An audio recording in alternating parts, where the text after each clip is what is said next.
श्रीमद् भगवत गीता जी के पंचम अध्याय, जिसे कर्म संन्यास योग के नाम से भी जाना जाता है, में भगवान श्री कृष्ण कहते हैं कि हे अर्जुन, जो पुरुष ना किसी से द्वेष करता है और ना ही कोई अपेक्षा रखता है, उसे सदैव सन्यासी ही समझना चाहिए। राग द्वेष आदि से द्वंद्वों से रहित कर्मयोगी सुखपूर्वक सांसारिक बंधनों से मुक्त हो जाते हैं। इस पंचम अध्याय में भगवान श्री कृष्ण अर्जुन से कहते हैं कि ज्ञान योग एवं कर्म योग दोनों ही मनुष्य को निष्काम कर्म करते हुए आगे बढ़ने का ही मार्ग प्रशस्त करते हैं। इनके शब्दार्थ मात्र पर नहीं जाना चाहिए, वरन वास्तविक मर्म को समझकर करने योग्य कर्म करते रहें।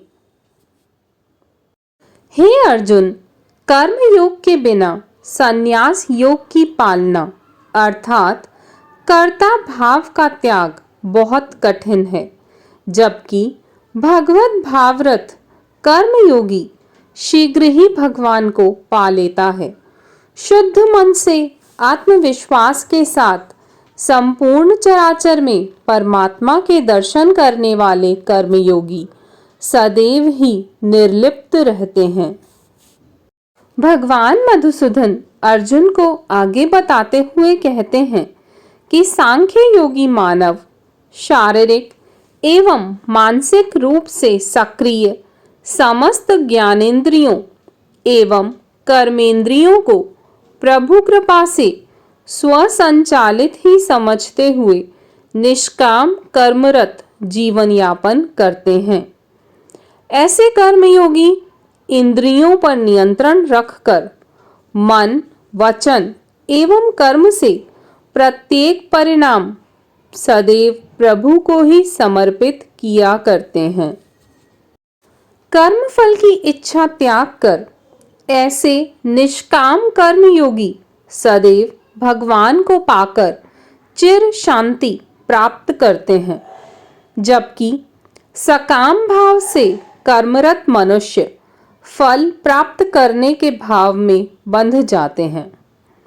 अंतःकरण पर नियंत्रण रखने वाले सांख्य योगी नवद्वार युक्त शरीर में आनंद पूर्वक रहते हुए सदैव परमात्मा में ही रमे रहते हैं।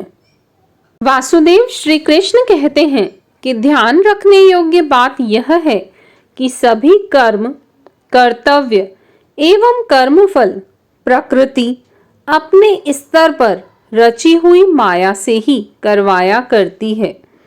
इनके क्रियान्वयन में भगवान का कोई हाथ नहीं होता, किंतु सभी सत्कर्मों को पोषित करने में भगवान का महत्वपूर्ण योगदान होता है। अपनी बात को पुनः दोहराते हुए भगवान श्री कृष्ण कहते हैं कि सर्वेश्वर कभी भी किसी के किसी भी कर्म के कर्ता अथवा भोक्ता नहीं बनते। सभी कर्म प्रकृति के गुणानुक्रम अनुसार इंद्रियों के अपने विषय व्यवहार हैं।